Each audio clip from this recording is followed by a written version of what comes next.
नमस्कार. EPS 95 पेन्शनधारकांसाठी एक मोठी आनंदाची बातमी जाणून घ्या व्हिडिओच्या माध्यमातून. त्याकरता मित्रांनो हा व्हिडिओ शेवटपर्यंत पहा.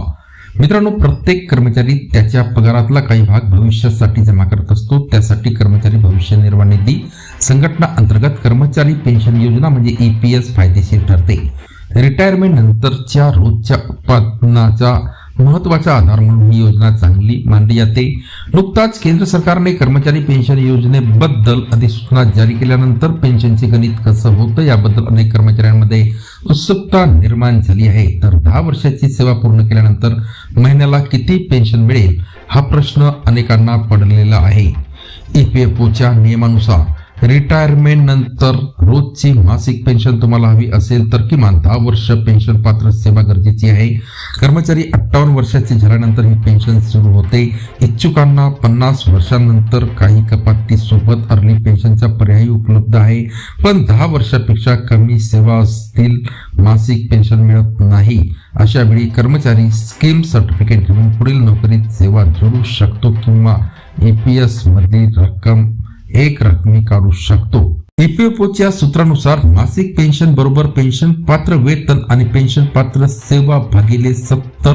इथे पेन्शन पात्र वेतन म्हणजे शेवटच्या 60 महिन्याच्या सरासरी मूलभूत वेतन आणि महागाई भत्त्याची सरासरी असते. जर पेन्शन पात्र वेतन 10,000 असेल तर 10 वर्षाच्या सेवेनंतर 1,428, 20 वर्षाच्या सेवेनंतर 2,857, तर 35 वर्षाच्या सेवेनंतर सुमारे 5,000 मासिक पेन्शन मिळू शकते. त्याचप्रमाणे पेन्शन पात्र वेतन 20,000 असेल तर 10 वर्षाच्या सेवेनंतर अंदाजे 2,857 रुपये, 20 वर्षाच्या सेवेनंतर 5,714, तर 35 वर्षानंतर जवळपास 10,000 रुपये मासिक पेन्शन मिळू शकते. जर संबंधित प्रकरणात प्रत्यक्ष वेतनावर योगदान लागू असेल तर. सध्या EPS अंतर्गत किमान मासिक पेन्शन 1,000 निश्चित आहे. अनेक रिटायरमेंट धारक ही मर्यादा 5,000 ते 7,500 पर्यंत वाढवण्याची मागणी करत असले तरी सरकारने अजूनही त्यावर शेवटचा निर्णय जाहीर केलेला नाही. नोकरी बदलणाऱ्या कर्मचाऱ्यांनी जुने EPS आणि EPF खाते बंद करता UAN च्या मदतीने नवीन नियोक्त्याकडे ट्रान्सफर करणे फायदेशीर ठरतं. त्यामुळे पेन्शन पात्र सेवा अखंड राहतं आणि भविष्यात जास्त पेन्शन मिळायला मदत होते.